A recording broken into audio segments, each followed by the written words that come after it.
Hello, everyone. Welcome back to the Book Brood.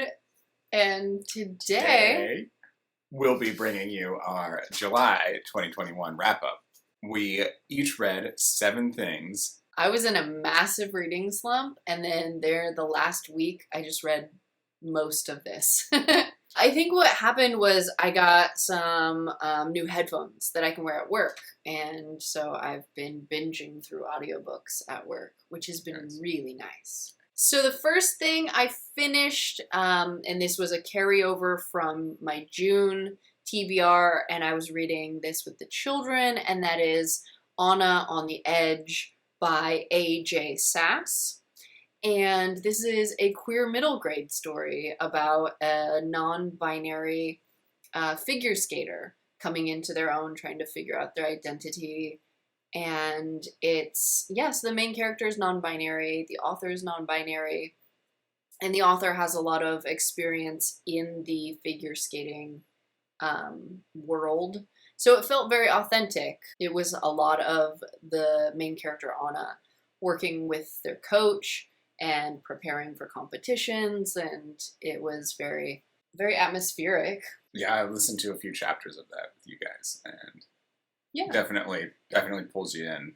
Yeah, yeah, I love queer middle grade, and non-binary rep is always needed, so absolutely. The first thing I read in July is the first book on a new project I started called #MyCategoryJourney, and that was Valentine's Proposal by Kim Findlay. So basically what I do is I pick Harlequin category romance, I read it, and I tweet about it and vlog about it as I go through. And, you know, so far the authors have been chiming in and following along, and it's been a lot of fun.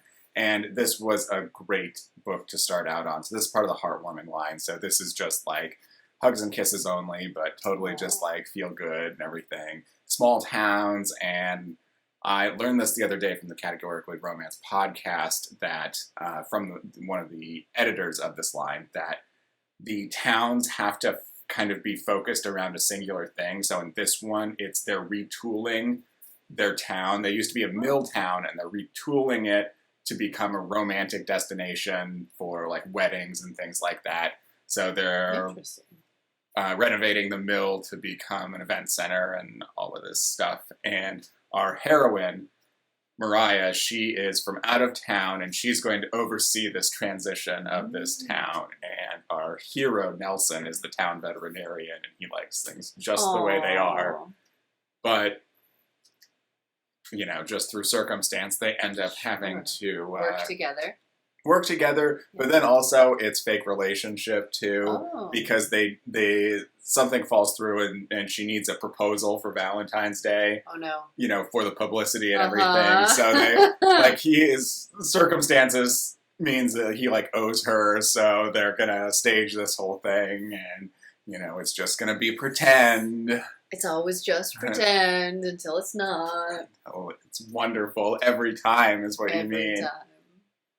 So it was fake relationship and enemies to lover and small town. So it was wonderful. You know, I am a sucker for the small town, like, career woman goes to the small town and like the established bachelor is there. Like, I love those movies. Okay, the second thing that I read was also a children's book, and that is Kuan Yin, the Princess Who Became the Goddess of Compassion by Maya Vandermeer. And this is a beautiful book inside and out, and I am super happy that finally came. I ordered it around Christmas time. The next thing I read in July was Dune by Frank Herbert. This is the 3rd time I've read this one, and I actually read it to the children. How much they caught, I'm not sure, but I put them through it because I'm probably going to drag them to the movie when that comes out in October. So, yeah, got to get the book read. Yeah. And I'm actually reading the sequels now. So I'm on the book number 2, Dune Messiah, for the first time ever. So I decided I'd actually dive into that. I don't know. I hadn't read a sci-fi in a while. So it's been a long time. It's been a long time. So yeah. Well, and our youngest started to get into Dune towards the end. Right. She did. Yeah. Towards the end, when things were building towards the climax. Yeah, she was starting to get to it a bit. But yeah, I was telling you that this time I noticed the pacing's really weird of that. So it starts out almost in real time of just this slow move from Caladan where House Atreides is and moving to Dune and getting established and things like that and all this stuff and then a big event happens, but then time just starts to skip real fast, in the next parts, and it's I struggle with books like that where there's an inconsistency. Yeah. And also I struggle with books that last that long, like over that many years. I've noticed this about me. It has nothing to do with your book. I'm sorry. I'm just taking up space. It's fine, yeah. Also, I got to reread this book with having new perspective on a lot more of the BookTube community has read Dune by this point, and BookTube community is by and large female, and so there's a whole new perspective of it, things that were brought up that you didn't catch. You just don't think of from the privileged point of view of a white male. Book of its time isms and stuff, so that every book's going to fall into. The next thing I read was a reread of The Secret History, which is exactly what I wanted. I filmed a bunch of footage that I'm never going to post because I did this huge try a chapter tag because I was in a weird reading mood and I couldn't figure out what I wanted. I was super depressed and wanted to read something super depressing. So I read a bunch of super depressing nonfiction and then a bunch of like dark academia. Like everyone hates these characters and there's a murder and I kind of hated all 12 books that I tried. And then I just kind of stewed on it for a couple days and then I started The Secret History and I'm like, this is what it was. This is what I wanted. You just needed The that Secret reread. History. Yeah. So Goodreads says this is the 4th time I've finished it. I've definitely dipped in and out of it more times than that. But I love this story. I love this author. I love the atmosphere. But what was interesting this time was that I saw it through like a different lens. I think I talked about this in our last video. But for some reason, there's been a bit of distance between the last time I read it. And I got a new perspective on the story, which was really fun because that doesn't always happen when I'm going back to like my favorite book. Like I'm not expecting to find anything new. It's just supposed to be a comforting read. But it did feel new. It was nice. Yeah. Very good. The next thing I read was A 4th of July Proposal by Kim Finley, which is the follow-up to A Valentine's Proposal. So we met our heroine in the first book. Already fell in love with her there. So going into this one, just already rooting for her so hard was great. And the pairing, Riker, our hero, is awesome. Wait, she did not end up getting married to the guy who proposed to her? No, it's so different. Okay. Side character from Valentine's. Gotcha. Yeah, but you fell in love with her even as a side character. There's just such a cute dynamic between them. So he was a troubled kid in high school, and she noticed that and was trying to help him graduate and was tutoring him. She was a straight A student, just valedictorian. So polar opposites of the town or whatever. And they had a moment in high school, but then he disappeared after went and joined the military, and now he's back after so long, and they don't know how they feel about each other because nothing was ever established initially, and so now there's it's cute. A woman who had everything decided to slum it up with some dude who didn't even care about her and waste her time trying to save this guy who just ran off, and now she's been pining over him for years. Is that I'm sorry, I'm just trying to summarize what you're telling me. You are oversimplifying and twisting my words, comrade. That is what I heard you say. This is a heartwarming romance. I'm just saying, it sounds like she had prospects. She could have done things with her life. She was planning to leave the town because she was feeling held back. She was feeling Yeah. stuck in a role that town had decided for her, and she wanted to leave. Yeah. And she'd already peaked at, like, the best that town had to offer, right? She's like, I'm valedictorian, I'm smarter than all of you. But then she didn't because a man came into her life. Well, they both found something they didn't know they were looking for. Yeah. This is good. I'm glad you experienced that. You'll just have to read it so that you fully understand. No. No, thank you. All right. Enough of this. Are you sure? I could do this for a while. Well, you know, Kim's probably going to watch this video, so... Oh, okay. I'm sorry, Kim. It's nothing personal. I just hate the genre. So you can go on all you want. And you'll just cut all this out? I will. Oh, no. I will totally leave you with that shovel. Okay. Well, I do not read romance, which... but I did jump in on the group read for your book club. Yes. Of the first book in the Lady Sherlock series by Sherry Thomas earlier this year. It was a couple months ago. Yeah. So that was A Study in Scarlet Women. And at that point, I did not think I would continue with this series at all. I really didn't like that first one. It was doing too much. But then I just, randomly picked up the second one. And within the course of 5 days, I finished 4 of these novels. And I would have kept going, but the library didn't have any more. So yeah, the next thing I read was book number 2, A Conspiracy in Belgravia? Yeah, I think Belgravia.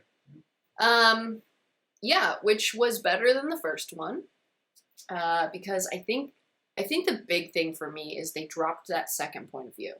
The detective point of view was not working for me.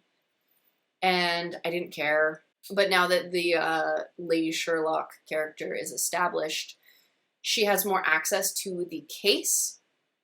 And so you don't have to hear the case details through the detective. Yeah. Mm-hmm. So that made it a lot easier for me to get through. Yeah, I mean, I don't know if I need to, summarize this. It's book 2. I mean, it's hard. It's difficult. Because it's those books are such a web of they are just everything going on. A big web. So basically, the wife of a main character goes to Sherlock for help in this one. And that's how it all starts. And Charlotte, who's Sherlock, chooses not to tell her friend, who is her client's husband. And so there's some secrets, and she's working the case, trying to figure out what's going on, because everything's kind of sketch. And that's basically, all the premise you need. I enjoyed it. I think this might have been my favorite. I was actually really disappointed that I thought there was going to be a romance in this that I was actually rooting for. I was rooting for this romance, and it didn't actually end up happening. The sister? Mm-mm. Oh, okay. No, Lady Ingram's lover. Oh, uh-huh. I thought they were pining after each other for years. Spoilers. That did not happen, or that did not work out the way that I wanted. Mm-hmm. Anyways, in a regular romance, that would have worked out.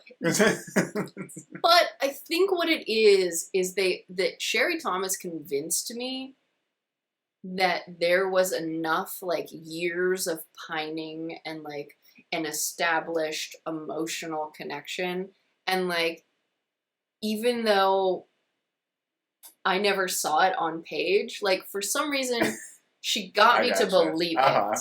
I believed it, and I feel like most romance novels are so insta-lovey. I can't with it. The next thing I read in July was The Last Olympian, Percy Jackson and the Olympians, book number 5. So this is the last book in Percy's series. We did this one together as a family, or the kids and I did it together. We all loved it. It's great. I'm hoping that we can prod the children into continuing with more of Rick Riordan's stuff on their own, but I mean, it's Penny read Rick Riordan's Guide to Geek Heroes or Greek heroes, not geek heroes. Geek Geek Heroes. That's a different genre. Greek Heroes, yes. Well, because I know he's got Greek Heroes and then Greek Gods, and I couldn't remember which one she read. The Gods, I think. Yeah, Okay. Greek Gods, which was like a companion novel that was written in Percy's voice, and She loved that. yeah, but it was a thick, Oh yeah, it was almost 300 pages. yeah, big thing, but it was a collection of short stories Mm-hmm. about each of the gods, and yeah, she just devoured that thing. So I don't know what else to say. I mean, what more is there to say? Like, Rick Riordan knows his stuff. Like, he knows his game. He's like the Piers Anthony of mythology books. Yeah. Yeah. So that's the end of Percy. What comes next? So now that he goes into, I think, the Roman gods, like they do a thing there, and then I think he goes into the Egyptian gods, and I think he dances around and kind of Different melting mythologies. pots them all together and stuff. Because Percy does come back. I was talking with some BookTube folks doing a read through of all of the backlist, and so they were kind of mentioning that Percy does come back at some point and is there for a bit, but it's more just kind of a cameo. He's like, I've already did my thing. It's not my show anymore. I mean, it's Harry Potter, right? Like, I retired at 18. Like, I'm good. Yeah. You can't make me do anything else. The next thing I read was book number 3 in the Lady Sherlock, and that was The Hollow of Fear. I don't know how I felt about this one. It was not my least favorite, but it wasn't my favorite. This entire novel takes place over the course of like maybe a week. And it's a very intense week because someone's being framed, or you assume that they're being framed. You don't really think that they did it, even though someone is making a very convincing case for like setting them up. Anyways, so you've got Charlotte trying to exonerate her friend from a murder she's pretty sure he did not do, but he might have done it. But she's pretty sure he didn't.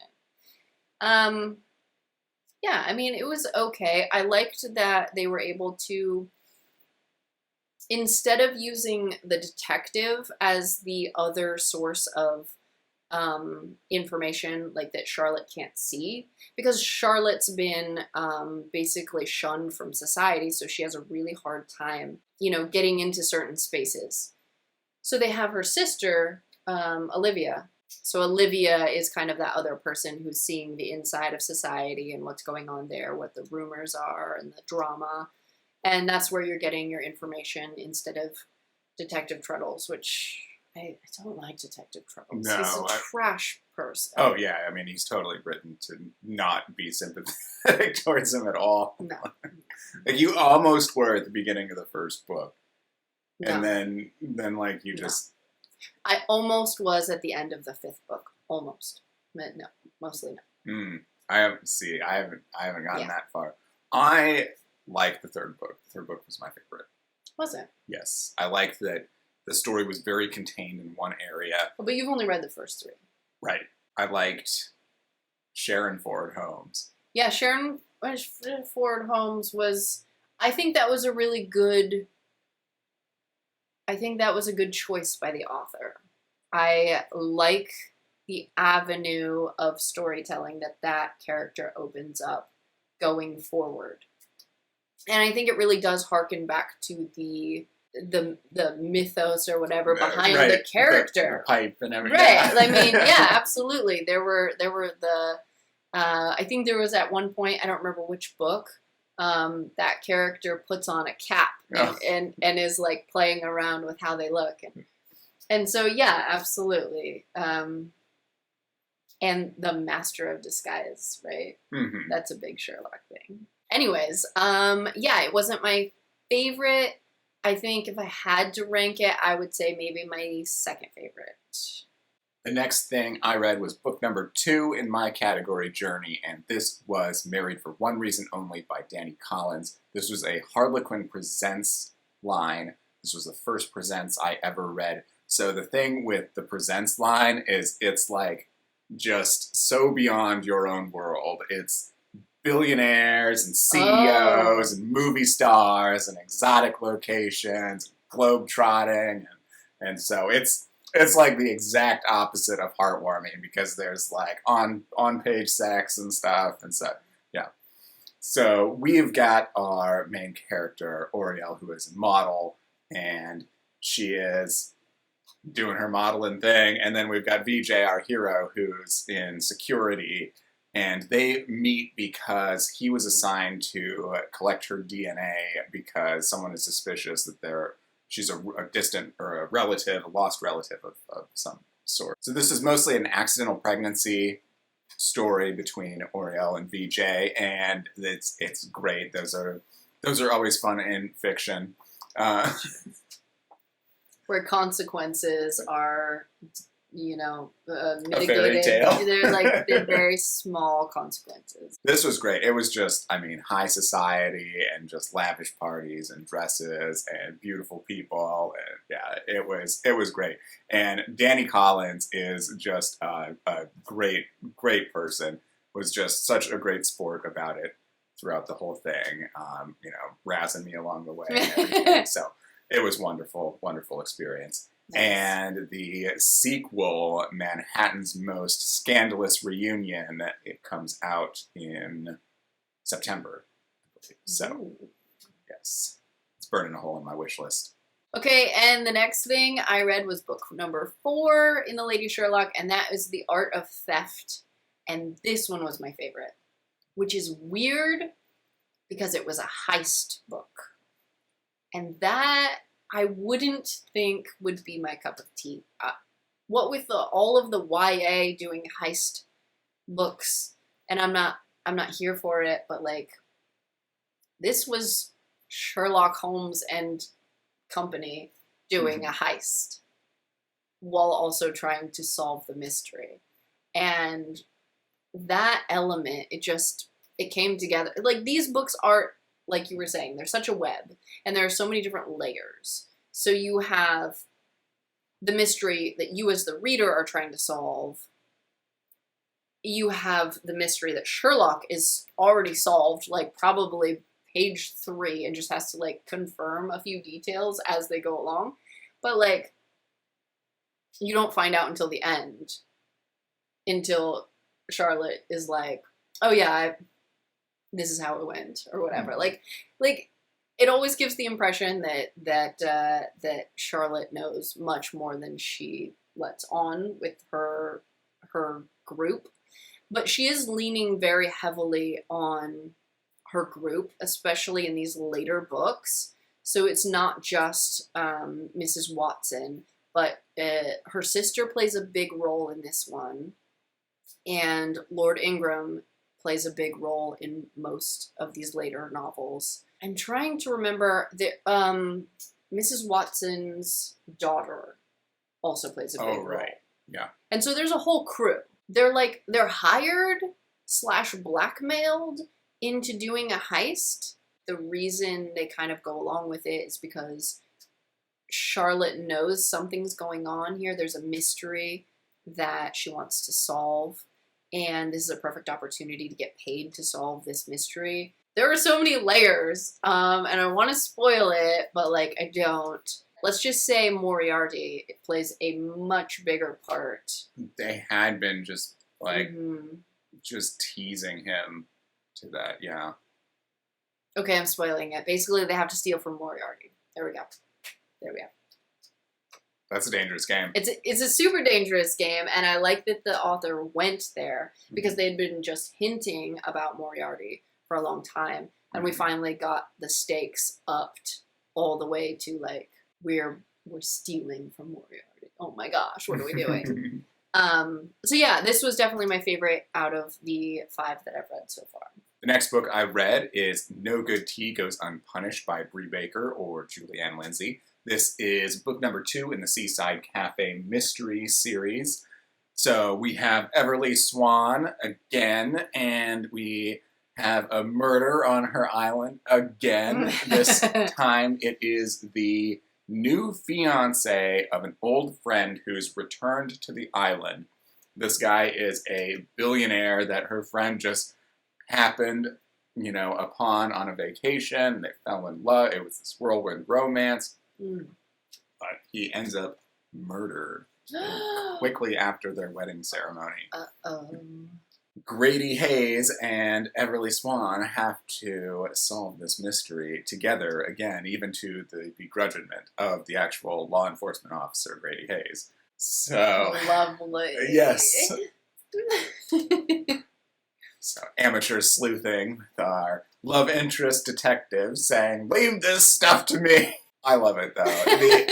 The banter that Julianne Lindsay writes in dialogue is so fun. It is so fun. And these characters she writes of these small town island folk and the gossip mill and it's such a good time, these cozies that she writes. They're great. I'm reading the most current, the current book club book, which is Tide and Punishment. Yes. Yeah, so you would say that definitely the strong point of the book is more the dialogue, less the mystery? Oh, yeah. Yeah. Okay. When we do live shows about Julianne Lindsay books, it's all about like character interactions and moments and things like that. And a lot of the times we're just like, "Oh yeah, who did it? Who was the who had done it?" And we have to like, "Oh yeah, it was that." And like that's not important. Yeah. So the last thing I read this month was book number 5 of Lady Sherlock, and that was Murder on Cold Street. And this one was not my fave. This was my second least favorite. Book number 1 was my least favorite, but book number 5 was my next least. And it is Inspector Treadles. That is what it is. Because this book was basically book 2. No. This was like almost book 3 where Ingram was getting framed. But it was Treadles was getting framed, you think. But it was slightly different because Detective Treadles is not a rich lord, so it's not taking place on his manor, but it's taking place in a poorer neighborhood, and these 2 houses that are connected. I think they're like duplexes or whatever. And the detective is found locked in a room with 2 dead bodies, and Charlotte has to solve the case.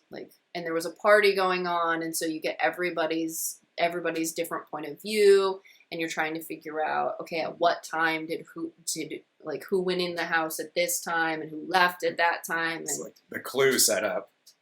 Oh my god, it was whatever. It's not the dynamic you enjoy. It was very much the Clue setup, I think. It was, the only thing that got me through this one was the interpersonal relationships. And at this point, for the last couple of books, book 4 and 5, I've really been rooting for the main love story and the secondary love story. I'm on board with both of those. I'm a little sad that the third love story that came in for a hot minute in book 4 was kind of just dropped. I hope that comes back, but I don't think it's going to. Yeah, you need to read romance. No, I do not. No, I do not. No, I do not.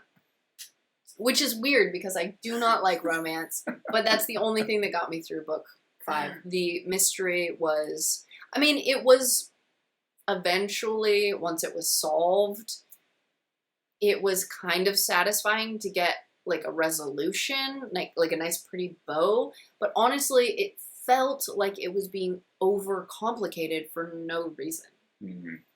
The amount of suspects was crazy high. It was just intentionally... Almost like where was the editor on this book kind of no, because obviously they needed to stretch out it feels like almost middle book syndrome, which is interesting, and I wonder how many books are in this series. Yeah. Because it's almost like they should have either ended earlier or like I expect 3 more good ones after this, because that was just, it was almost a throwaway. And this is when they try and tackle some racism. It just, I don't know. Why do authors do this? They throw in the like social stuff into the shitty novel. Did you ever notice that? Like in the middle, the middle books are when the social issues come up, and like, oh, let's tackle racism real quick because we got nothing else doing. I don't know. Yeah. Maybe that's me being overly critical. Well, good job on your lady Sherlocking. The last thing I read in July was Bride on the Run by Anna J. Stewart. This is book number 3 in my category, Journey. So this is book number 9 in the Butterfly Harbor series. And it was actually a fine place to jump in. We start out with Sienna at her wedding, and she's just getting ready for photos, and she's realizing, oh my gosh, I don't even know who this guy is that I married. I've just been dealing with the grief of losing my grandmother for the last 6 months. I don't even know how I really ended up here. Very messed up situation. So she just runs off, and her wedding was at a yacht club, and she goes to the marina and gets on a boat that's called Nana's Dream, and she called her grandmother Nana, and it just seemed right, so she goes and hides on it, and whose boat is it other than our hero, Monty? And he finds her hiding, and respect to him, like, when an adult is running and hiding from other adults that, I don't know. I think in most situations, you probably don't want to help that person be found. Yeah. I don't know. It's a tough call, but, it depends. Yeah. Are they mentally stable? This woman does not sound mentally stable, so I would say maybe she should be found for her own health and safety. Found by whom? I don't know. Well, anyway. Sienna realizes that she needs to get her life figured out. Monty is nice enough to be like, well, I'm going back to Butterfly Harbor. If you need to, hitch a ride there and figure your life out once we get there, that's fine. And so they start out their boat trip on this rickety boat that might not make it because it's old. Is she from Butterfly Harbor? No, then she is not. Why is she going to Butterfly Harbor? Because that's where Monty's from, and it's his boat that she's decided to hang out on while she figures her life out. She kidnapped herself? She kidnapped herself, kind of, yeah. Okay. But the best thing... She's making really great life choices. No, it was a really great life choice because these two are so cute. You ever seen 2 kittens sleep together in that little ball? Yeah. Like, that was like what reading this book was like. It was like watching 2 kittens sleep on a cushion. No, they had a sibling vibe. Why are you making this weird? Childish. Why you got sibling vibe? I love it. No, I'm here for it. If we could do romance books of just friends, I would be so much more on board. Just friendships. Super intense friendships. I will save you from your kidnapper. Shh, sneak on board my ship. We'll run away together. Well, I'm pretty sure in your book that those best friends would fall in love. Well, yes, eventually after an appropriate amount of time. Once one person was, came back to their senses and was actually making, not like, what's that called? Stockholm Syndrome. Not like, is that what it's called? Stockholm Syndrome, when you get kidnapped? When you identify with your kidnappers. Yeah. Is that what's going on here? No. They were stuck on the boat for a long time. That's just called the proximity effect, is what that's called. Sailors were stuck on boats for so long they thought manatees were women, were mermaids. I'm just saying, the ocean is a terrifying place that makes people go crazy, and I'm not sure. Are we sure that this was We're getting off track. Could have been a This hallucination. was a wonderful the whole book. time. Anna J. Stewart is a wonderful person and was a great treat to have along while I read her book here. She gave me an author copy of this one, the first one, and the 10th one, which is out now or comes out next month or out now. I don't know. But so she gave me 3 books of hers for free, which thank you very much. Yes. So I've got to read those because they're all wonderful and they're not kidnappy. They're not. If you actually want to like hear this one makes it sound. just Aaron's hyped up thoughts about it, you should watch your category journey. There will be links to all of the vlogs for each of these books. I am not involved in that, so you don't have to listen to me. Yes, you can just listen to me gush about how great these books are and not have the comrade detractor here. Detractor. Yes. That's me, comrade detractor. Yes. I'm going to get a pin that says that. That's me. Do you have plans for August? Yes, so my category journey is going to continue. Right now, I'm reading The Sergeant's Matchmaking Dog by Carrie Nichols, and it is adorable. So far, I've only read chapter 1, but that sounds adorable. I'm already loving it. So probably just lots of Harlequin category, and also reading Caterpillar's Summer by Gillian McDunn with the kids right now. I have a ton of graphic novels and manga out from the library that I need to get to before they are due. So I think I'm going to be binging on Low. I think I've got 4 volumes of that. And then I also have both parts in my husband's brother. What's that? My brother's husband. My brother's husband. Which is a BookTube favorite. So I'm looking forward to getting to that. All right. Let us know what you're reading in August, what you read in July. Go ahead and hit that like button if you like us. If you like us even more, hit that subscribe button, and we'll see you in the next video. Bye, guys.